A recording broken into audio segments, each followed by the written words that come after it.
Hello everyone, welcome to my channel, the Libra Guy.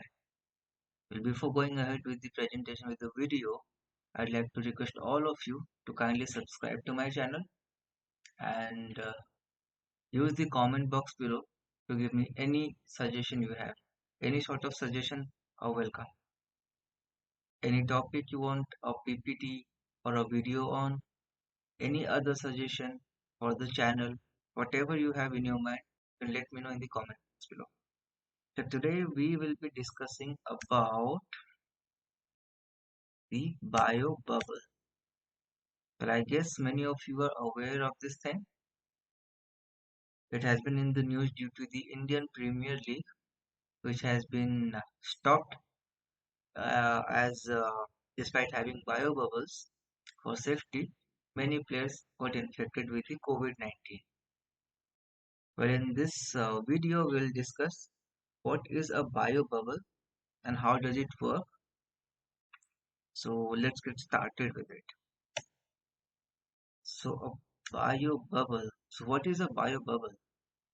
Well, a bio bubble, it is a safe and secure environment that is used to host sporting event during the COVID-19 pandemic and can only be accessed by a certain set of people.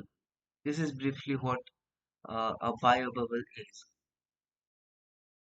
The bio bubble is an invisible shield that is used to host sporting events during the ongoing pandemic. In layman words, it is a safe and a secure environment that can only be accessed by a certain set of people, especially who are tested negative for COVID-19. Of course, why do you do so? It is done in order to minimize the risk of transmission of the coronavirus from one person to another. And the biobubbles were initiated for sporting events such as the very recent IPL, US Open, etc. So the thing is, it is basically safeguarding the players. It is very much possible if you host a cricket match, the kind of craze we have for a cricket match in India, the ground, the ground will be filled with audiences in thousands, I guess, and that will act as a act as an element which will speed up the process of transmission of the virus, and we all will be in danger. And suppose a player got infected with the virus, what will happen then? He'll definitely infect other players and and whatnot. The risk is at a very large scale. So, in order to avoid the transmission, looking to the scale of risk we have with it, it is advised, it is suggested all the team members, all the players remain inside the bio bubble. Well, we'll get to know about it better when we'll discuss how does bio bubble work. So let's get to that. So how does a bio bubble work? It works in basically two steps: isolation and not allowing others inside that bio bubble. The bio bubble aims at keeping teams isolated from the outside world to minimize the risk of COVID-19 at the venue. You see, the venue where the match is being played. Basically, what happens? Uh, there is a ground where the match there is a stadium where the match is supposed to happen, and there is another place where the players stay, and there is pretty much of traveling distance between these two points. This is what usually happens. But looking forward to the pandemic, this has been decided that the players, in order to minimize the distance between their stay and the stadium, it has been tried by the authority to keep them in as near as possible to the stadium, or if possible, if there is facility to stay in the stadium, then they will have to remain there in the facilities. So what will happen by doing this? By doing this, there will be less exposure for these players to the outside world, which will refrain from them from getting affected, getting infected with the coronavirus, which seems to be very deadly this time. Talking about the second wave of COVID. Yeah. So another thing what they do is to they isolate people. By doing this, by keeping the distance from the stadium and their stay to the minimum, or making them stay in the stadium itself, they try to minimize the exposure, so that what happens, they can remain in isolation. Well, we'll further we'll discuss the difference between isolation and quarantine. I guess many of us are aware of it. Still, we'll discuss for further clarity. You know, as per my views, isolation is not the right word here, but still it fits here. So they are put to isolation. Isolation in what sense? They will have separate rooms. Obviously, they will not get in touch with other place unnecessarily. They are not allowed to meet their families, friends, or visitors. It takes weeks, months, and they will not be able to see their family. This is how it is ensured that they are not infected. Before getting into the bio bubble, they are tested COVID negative. Then only they are allowed inside the bio bubble. And if for any reason they have to move outside the bio bubble, they'll have to again go through the test. And if they are found to be COVID negative, then only they will be again allowed inside the bio bubble. This is how it goes. Very hectic process, and the worst thing is they will not be able to see their families no matter what. This is the worst thing happening in the human history, I guess. Don't know. So let us further discuss about what is the difference between isolation and quarantine. Okay, let's discuss about it. So isolation and quarantine. So what is isolation? Well, isolation is the process where it separates and restricts the movement of sick people so they can spread disease to healthy people. Isolation is a routine procedure in hospitals and healthcare facilities. Okay.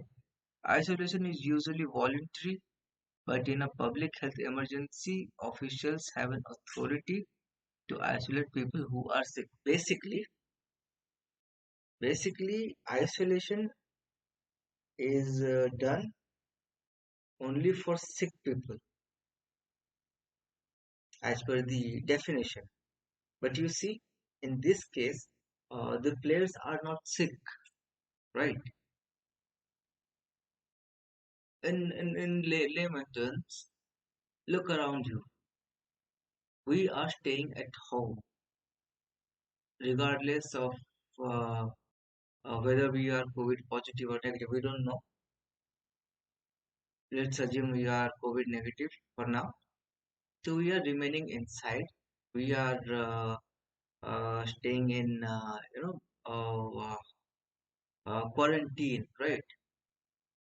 We are not remaining in, we're staying in isolation. That's a different thing. Isolation is specifically for sick people with a contagious disease. It separates people so that they can't spread the disease to healthy people, right? But in this case, you see, the players are not sick at the first place. They are healthy, perfectly healthy. Despite that, they'll have to remain in isolation in order to avoid the risk factor. So this is isolation, and what is quarantine? Quarantine, well, quarantine is when you are sick and sorry, you don't know whether you are sick or not. Just like us, we are in quarantine right now. We don't know whether we are COVID positive or not. We don't have symptoms. We don't have any issue with our daily life. We are going good. We don't know whether we are COVID positive or not. So we are just remaining to our, we're just staying inside our home and avoiding going outside so that we don't become sick. Corona is out there. If we go outside, there is a possibility that we will become sick. We will get infected with corona, right? So when, although we don't know whether we are sick or not, presuming that we are healthy right now, we are just trying to be safe, a precautionary measure basically, not a corrective action but a preventive action. So quarantine is a preventive action and isolation is a corrective action, right? So quarantine people may stay at home or another location so they don't spread disease to healthy people. Okay. If you are quarantined and you become ill, you can seek medical treatment for healthcare provider. See, remaining in quarantine doesn't ensure you are not going to be infected by the COVID-19. Because see, it's a team game, right? It's a team thing. You are an individual, the society. The society is a team. If you play your role properly, you can assume that you will remain safe. But what about others? If they don't follow the guidelines, if they put their life to risk and get in touch with you, knowingly or unknowingly, you are in the in a zone where you are attracting risk to yourself. They are putting you to risk without your knowledge, probably.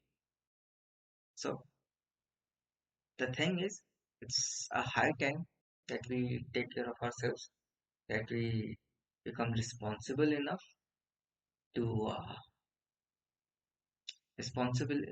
to take care of ourselves and be responsible for others as well.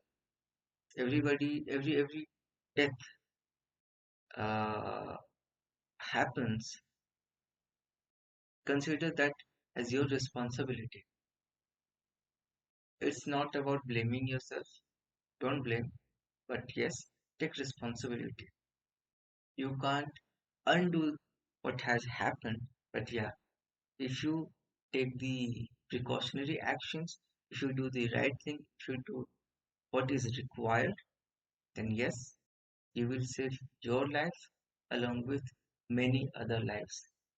So you have the power of many saving many other lives, right? Many lives are depending on you without your knowledge. So be responsible. If not for yourself, for others. You have no right to put them into risk. So this is for it. This is it for today, and I guess it will be useful for you if you find this video, this presentation helpful. Do like the video, comment if you have any suggestion for me. All suggestions are welcome, and do consider subscribing to the channel. It will motivate me. And yes, that's it for today. So thank you.